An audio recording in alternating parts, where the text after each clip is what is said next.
Salut à toutes et à tous, bienvenue sur ma chaîne Ciné-Série Galaxy. On se retrouve aujourd'hui pour une critique d'un film que j'ai vu hier soir, vendredi soir. J'ai terminé le film, ça devait être, je vais vous dire quelle heure il est, ouais, 2h du matin.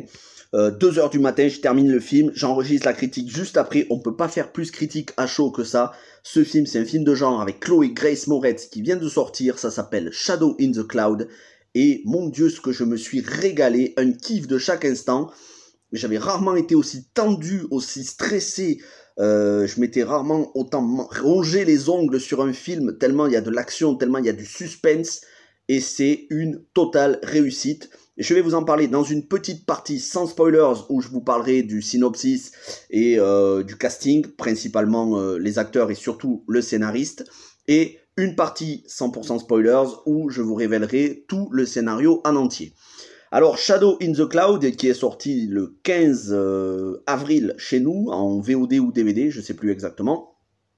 C'est un film de genre qui se passe pendant la Seconde Guerre mondiale, où on y suit des pilotes qui sont confrontés à ce que l'on appelle des gremlins. En gros, ce sont des créatures, des légendes urbaines qui seraient soi-disant des monstres ailés avec des gros fourchus qui terroriseraient les pilotes, qui mettraient les pilotes hors d'état et qui causeraient des avaries aux appareils en vol pendant la Seconde Guerre mondiale pour combattre les Japonais au-dessus du Pacifique. Ça, c'est le début, et nous, on va suivre Chloé Grace Moretz, donc le personnage qu'elle joue, qui est une mystérieuse passagère qui se présente comme un officier de l'US Air Force, qui se présente comme un officier et qui embarque dans un appareil composé exclusivement d'hommes.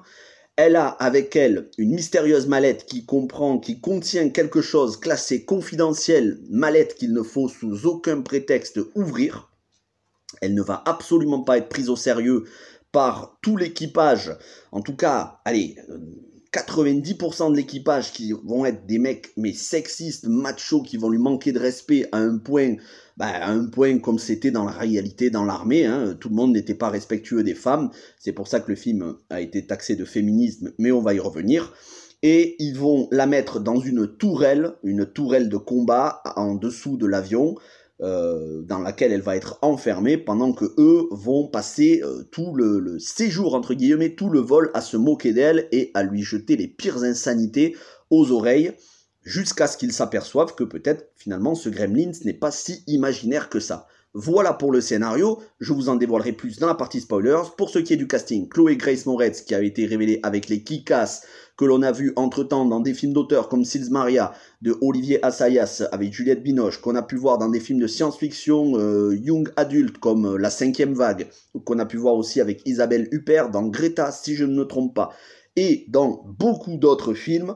Chloé Grace Moretz n'a plus grand chose à prouver, elle a un talent inné pour le jeu, elle est très badass, elle a eu toutes sortes de rôles différents, et dans ce film, elle est d'une badassitude incroyable. Elle est accompagnée au niveau du casting, même si on les voit très peu, c'est surtout elle qui a la vedette, on pourrait dire que le film repose sur ses épaules très clairement, mais elle est accompagnée d'autres acteurs comme Nick Robinson, que l'on avait pu voir quand il était sorti en 2015, dans Jurassic World, et Callan Mulvey, qu'on a pu voir dans Batman v Superman, et si je ne me trompe pas, il faisait le rôle du russe dont je ne me souviens plus le nom, Anatoly Knaziev, c'est ça. Anatoly Knaziev dans BVS, l'acteur s'appelle Callan Mulvey, il fait donc le commandant de bord. Tous les autres, je ne les connais pas. Le scénariste, c'est Max Landis, le fils de John Landis. John Landis, on ne le présente plus, Thriller, Le Loup-garou de Londres. Et Max Landis, c'est un scénariste plutôt talentueux. Moi, j'aime le travail qu'il a effectué, notamment sur American Ultra avec Kristen Stewart et Jesse Eisenberg, ainsi que, entre autres, Dr. Frankenstein, si je ne me trompe pas, et surtout, que j'ai beaucoup aimé, qui s'est fait descendre dans les critiques, un film de David Ayer, Bright, avec Will Smith et Joel Edgerton, ce film d'heroic fantasy moderne, que j'avais beaucoup aimé. Max Landis, donc, scénario de tous ces films-là, scénariste de tous ces films, qui a écrit aussi le scénario de ce film, mais qui a été débarqué en cours de projet en raison d'accusations de harcèlement sexuel. Est-ce que c'est vrai, est-ce que c'est pas vrai, dans tout ce scandale post-Weinstein, où est la vérité, où est-ce qu'elle n'est pas, c'est pas mon problème. Moi, je vois un scénario très bien écrit. Après, il a passé la main au niveau du scénario, il a été coécrit avec la réalisatrice du film, Roseanne Liang, c'est donc une femme qui réalise ce film, et ce film, il est à la gloire des femmes pilotes pendant la Seconde Guerre mondiale, et c'est pour ça qu'au générique, à la fin du film, un film qui ne dure pas très longtemps d'ailleurs, c'est un gros point positif, au générique, il y a des images d'archives d'énormément de femmes pilotes pendant la Seconde Guerre mondiale, et donc voilà, c'est vraiment en hommage à ces femmes qui étaient à la fois féminines et qui faisaient preuve de bravoure et qui avaient autant de mérite que les hommes, mais que l'histoire n'a pas forcément reconnu à leur juste valeur. C'est un film féministe, très clairement, qui est là pour montrer que les femmes sont aussi méritantes que les hommes, parfois même certaines un peu plus que d'autres, enfin un peu plus que certains hommes. Mais ce féminisme ne m'a absolument pas gêné, parce que là, encore une fois, on n'est pas sur un féminisme où on montre, où on dit tous les hommes sont des pourris. Non, c'est un féminisme qui est bien, qui apporte de bonnes choses. Hein, surtout quand on voit les personnages masculins, on a envie qu'ils se fassent tous trucider dès le début du film, ils sont tellement infects. C'est comme ça, hein, ça arrive, hein. Tous les hommes ne sont pas des héros non plus, et c'est pas parce qu'on montre des hommes qui sont vraiment machos, sexistes, que c'est un film anti-homme. C'est aussi une réalité, malheureusement, et c'est encore le cas aujourd'hui, quand il y a des femmes qui dans des entreprises, dans toutes sortes de, comment dire, dans toutes sortes de domaines, dans toutes sortes de branches, certaines femmes, leurs compétences ne sont pas prises au sérieux parce qu'elles sont des femmes, et ça c'est plus que regrettable, c'est totalement condamnable. Pour autant, on n'est pas dans un film MeToo, balance ton porc, pas du tout. Voilà pour ce qui est du film, donc le scénario très très bien rythmé, 1h15 sans le générique, 1h23 avec le générique, l'action menée tambour battant, il y a de l'action, il y a des explosions, et surtout pendant une bonne partie dans le cœur du film, il y a une tension dramatique. Honnêtement, je n'en pouvais plus, j'étais crispé, j'étais tendu, on ne savait pas si les personnages allaient s'en sortir ou pas. Je ne peux pas vous en dire plus, je vais vous en dire plus dans quelques instants, vous allez comprendre, mais exceptionnel, Chloé Grace Moretz, menée tambour battant, les effets spéciaux sont très bien faits, les créatures, la créature, le Gremlins, parce que oui, il y a une créature, c'est pas imaginaire, elle est très bien faite, en tout cas si c'est des effets spéciaux ou des prothèses, c'est très bien fait, énormément de qualité. Sur ce, on va passer à la partie 100% spoilers, elle va pas durer trop longtemps, juste après l'alerte spoiler. Donc, partie spoiler, Chloé Grace Moretz, qui se fait passer pour un officier, est en fait une femme dont le mari était officier, mais qui la battait presque à mort, qui s'est enfuie. Elle avait eu une aventure avec un soldat, elle avait eu un bébé, le soldat l'avait larguée, mais il ne savait pas qu'elle était enceinte. Or, ce soldat, il est dans l'appareil, ils font semblant qu'ils ne se connaissent pas, jusqu'à ce que tout l'équipage découvre la vérité. Au final, ils finiront ensemble. Elle a énormément de compétences, non seulement c'est une pilote hors pair, elle sait tirer, elle sait abattre des appareils ennemis, et c'est une femme de poigne qui sait ce qu'elle veut, elle se laisse pas faire, elle se laisse pas marcher sur les pieds.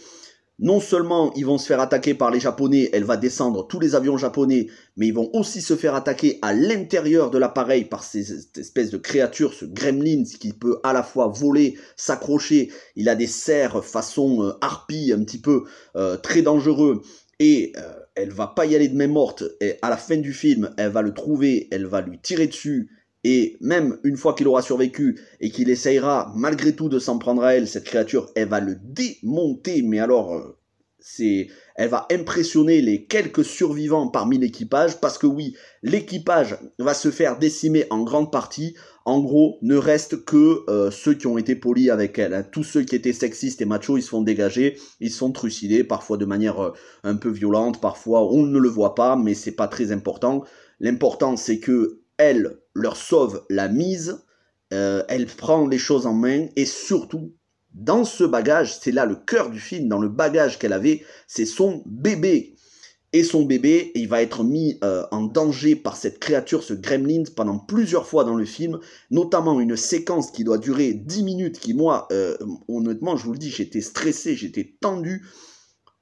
Le gremlin va emporter avec la sangle, va emporter le bagage où il y a le bébé, et il est au-dessus du vide, à plusieurs milliers de mètres au-dessus du vide. Elle, sa tourelle, s'est faite arracher par les tirs de l'avion ennemi. Elle est accrochée à l'appareil, à la carlingue en dessous, qu'à la force de ses bras, et elle va faire une espèce de varap pour passer de l'endroit où il y avait la tourelle arrachée jusque dans le cockpit à l'autre bout de l'avion sous les ailes. Elle va y aller en grimpant, en s'accrochant, tout ça dans le vide pour attraper le berceau, l'espèce de bagage où il y a son bébé à l'intérieur. Ça peut tomber à tout moment. Le bébé peut tomber dans le vide à tout moment. Elle peut tomber dans le vide à tout moment. Elle doit non seulement affronter le vide, le tir de l'appareil ennemi, mais aussi le gremlin qui s'en prend à elle, cette espèce de créature. Il y a une suspense constant, on ne sait jamais si ça va bien se terminer ou pas. Moi déjà, j'ai le vertige, j'ai la peur du vide et surtout j'ai le vertige. Donc je peux vous dire que j'étais pas bien. À plusieurs moments du film, j'étais en PLS. Je me suis régalé. J'adore être vraiment stressé dans des films comme ça. Bon, du coup, je l'ai vu avant de m'endormir, j'avais plus sommeil. Mais un régal. Finalement, tout finira bien. Ils arriveront à se poser en catastrophe, sachant qu'en plus, c'est une pilote hors pair. Elle va les tirer de la situation parce que bon, ils ont beau avoir vaincu les pilotes, vaincu les avions ennemis, ils se sont quand même fait toucher et l'avion, il est en mauvais état, donc il se crache. Mais elle va sauver l'équipage en faisant un atterrissage d'urgence sans faire cracher l'avion. Avion qui va exploser à cause des bonbonnes d'oxygène contenues à l'intérieur. Mais les quelques survivants dont elle fait partie, elle, son bébé, son amant, ils arriveront à s'en sortir. Et au final, les pilotes qui sont encore en vie lui seront reconnaissants et ne diront pas la vérité, feront croire à la version officielle qu'elle est une pilote pour qu'elle ne soit pas passée en cours martial et qu'elle puisse terminer sa vie avec l'homme de sa vie et surtout avec son bébé. Voilà pour le scénar. C'est court, ça va à l'essentiel, 1h15, c'est impeccable, il n'y avait pas besoin de faire plus. Et comme je vous dis, il y a ce générique à la fin, en hommage aux femmes pilotes de l'armée. C'est un régal. Au niveau musical, c'est aussi une grande force. Ça peut faire penser à du Stranger Things, la bande originale, façon un petit peu musique au synthétiseur. Et si je devais parler de référence, je parlerais plutôt de la 5e dimension, ou je ne sais plus si c'est la 4e ou la 5e dimension, avec un épisode qui s'appelle Terreur à 20 000 pieds, je crois. En tout cas, ça peut faire penser justement à la 5e dimension avec voilà, des épisodes où justement il y a des créatures, que ce soit des créatures extraterrestres, en l'occurrence c'est une créature monstrueuse, ça peut faire penser à des séries ou des films de ce genre-là. Excellent petit film de genre qui pour moi n'a pas de défaut, je vous le recommande vraiment. J'espère que vous vous régalerez. N'hésitez pas, si vous avez vu le film, à me dire ce que vous en avez pensé. Sur ce, je vous dis, alors, pas à demain. J'avais prévu de vous faire une vidéo demain, mais peut-être que je vais vous laisser respirer parce que c'est vrai que ce week-end, cette semaine, j'ai fait pas mal de vidéos. Donc, je vous dis à lundi pour une nouvelle critique de film. La semaine prochaine, voilà, il y aura plusieurs critiques de films et, comme d'habitude, critiques de séries. Et on se retrouve d'ici la fin du mois, en tout cas début du mois prochain, pour un live, comme je vous ai dit, sur la saga American Nightmare. Sur ce, continuez à regarder mes vidéos. N'hésitez pas à vous abonner à la chaîne si ce n'est pas déjà fait, à mettre la cloche pour les notifications. Passez un bon week-end. Ciao tout le monde. Et franchement, je me suis régalé. Un kiff.